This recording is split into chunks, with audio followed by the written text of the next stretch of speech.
शिव काली समाज चैनल पर आप सभी का स्वागत है। जय माता दी सभी को। आज का विषय है सवारी शरीर छोड़कर क्यों चली जाती है। इससे पहले कि हम अपने विषय पर आगे बढ़ें, आपसे निवेदन है कि मेरे चैनल को सब्सक्राइब करें। मुझे मेरे दूसरे चैनल शिव शक्ति दरबार दीवानी माँ वैष्णो की पर भी सपोर्ट करें। मुझे इंस्टाग्राम पर भी फॉलो करें, लिंक डिस्क्रिप्शन में दिए गए हैं। आइए चर्चा करते हैं अपने विषय से संबंधित कि सवारी क्यों आपका शरीर छोड़कर चली जाती है। देखिए बच्चों, जब सवारी आती है आपके शीश पर तो ये निश्चित है कि आपने किसी देवी या देवता को अपनी सेवा साधना से, पूजा से प्रसन्न किया है, तभी सवारी रूपी शक्ति की कृपा आपको प्राप्त हुई है। या फिर दूसरा कारण जो है सवारी आने का, वो है कि आपको अपने पिछले जन्म में संबंधित देवी देवता की सेवा साधना की है आपने, जिससे सवारी शक्ति स्वरूप में आपको प्रारब्ध से प्राप्त हुई है। क्योंकि शरीर नाशवान है बच्चों, आत्मा तो अजर अमर है।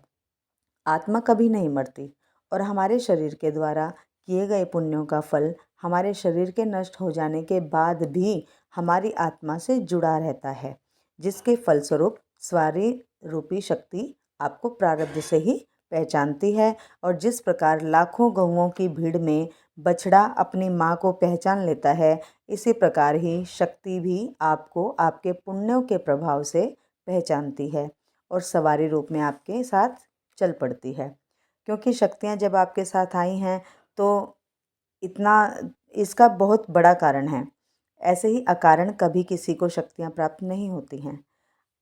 आपका शक्तियों से संबंध है, तभी शक्तियाँ आपको प्राप्त हुई हैं।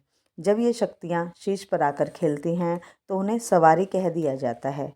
तो जो शक्तियाँ आपके पास स्वयं अपनी प्रसन्नता से आती हैं, आपकी सेवा साधना से प्रसन्न होकर आती हैं, फिर क्यों वो आपका शरीर छोड़कर चली जाती हैं? अचानक ऐसा क्या होता है? क्या कारण है इसका? तो सुनिए बच्चों, ऐसे ही सवारी ना तो किसी के शीश पर आती है और ना ही शरीर छोड़कर चली जाती है। इसका भी कारण होता है। वो कारण आपके अंदर ही छुपा है, आपके घर परिवार में ही होता है, जिस कारण सवारी आपको छोड़कर चली गई है। जब भी शक्तियों के आपके शरीर में आएँ जब शक्तियाँ, तो सबसे पहले तो ये याद रखें कि शक्तियाँ आपकी गुलाम नहीं हैं। आप शक्ति के गुलाम हैं, सेवक हैं। शक्तियाँ तो ब्रह्मांड की अधिष्ठात्री शक्तियाँ हैं, जो कृपा करने के लिए आपके पास आई हैं। पर जब शक्तियाँ आपके पास आती हैं तो आपका व्यवहार शक्तियों के लिए ऐसा हो जाता है जैसे कि शक्तियाँ आपकी गुलाम हैं, दास हैं, और हम ऐसी अवस्था में शक्तियों से कार्य लेते हैं। किसी भी प्रकार के कार्य हम शक्तियों से करवाते हैं, शक्तियों को करने के लिए बताते हैं। चाहे वो कोर्ट केस हो, बच्चों की नौकरी हो, विवाह शादी हो, धन संबंधित कार्य हो सकते हैं। तो इस प्रकार के कार्य हम शक्ति को बोलते हैं करने के लिए। जब शक्ति कोई कार्य ना कर पाए वो आपके प्रारब्ध के अनुसार, तो आप ऐसी अवस्था में शक्ति से नाराज हो जाते हैं, खिन्न हो जाते हैं। आप सोचते हैं कि जब हमारे घर में ही शक्तियाँ हैं तो भी हमारा कार्य नहीं बन रहा है। ऐसी अवस्था में आप शक्तियों को चुनौती तक दे देते हैं कि अगर आप ये कार्य करो तभी हम आपको मानेंगे, अन्यथा हम विश्वास ही नहीं करेंगे कि आप शक्ति स्वरूप हैं। जब आप इस प्रकार शक्तियों को चैलेंज करते हो, चुनौती देते हो, और आपके घर के सदस्य भी शक्तियों का सम्मान नहीं करते, जब शक्तियाँ आती हैं तो शक्तियों के समक्ष नतमस्तक नहीं होते हैं, उनके बारे में गलत बोलते हैं, अपशब्द बोलते हैं, कटु वचन कहते हैं, क्योंकि उन्होंने यानी कि शक्तियों ने आपका कार्य नहीं किया।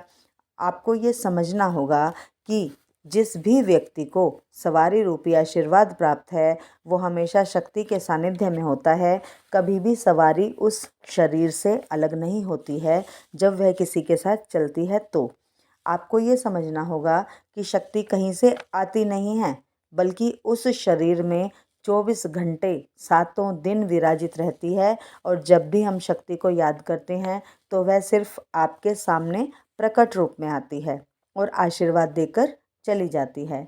परंतु जब हम शक्ति के लिए गलत धारणा बना रहे हैं, गलत वचन शक्ति के लिए कर रहे हैं, तो वे बातें शक्ति को पता होती हैं और ऐसी अवस्था में शक्ति आपको कुछ अवसर देने के बाद आपका शरीर छोड़कर चली जाती है।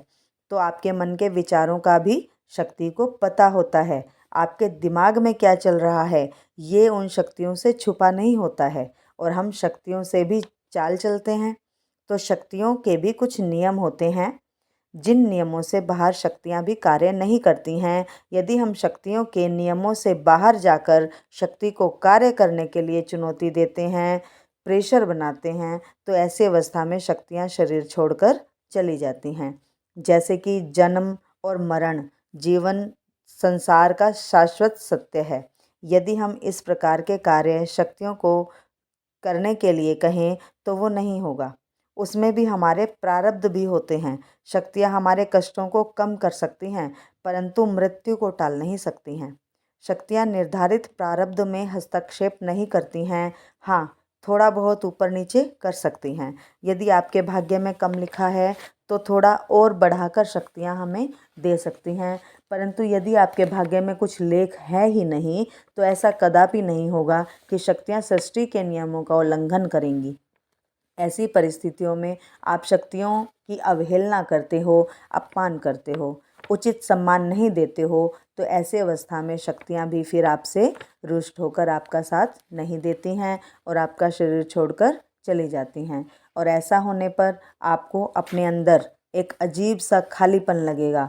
आपका शरीर निस्तेज हो जाएगा। आपको ऊर्जा का अभाव होगा अपने शरीर में। थके थके से महसूस करेंगे आप। आपका मन नहीं लगेगा कहीं भी, बेचैनी महसूस होगी आपको। और फिर आप इधर उधर भटकते हो कि कैसे शक्तियों को बुलाएं, कैसे शक्तियों को वापस लाएं। फिर आप कुछ भी करने को तैयार रहते हैं कि शक्ति बस वापस आ जाए। परंतु याद रखिए कि शक्ति एक बार छोड़कर चली गई तो कभी वापस नहीं आती।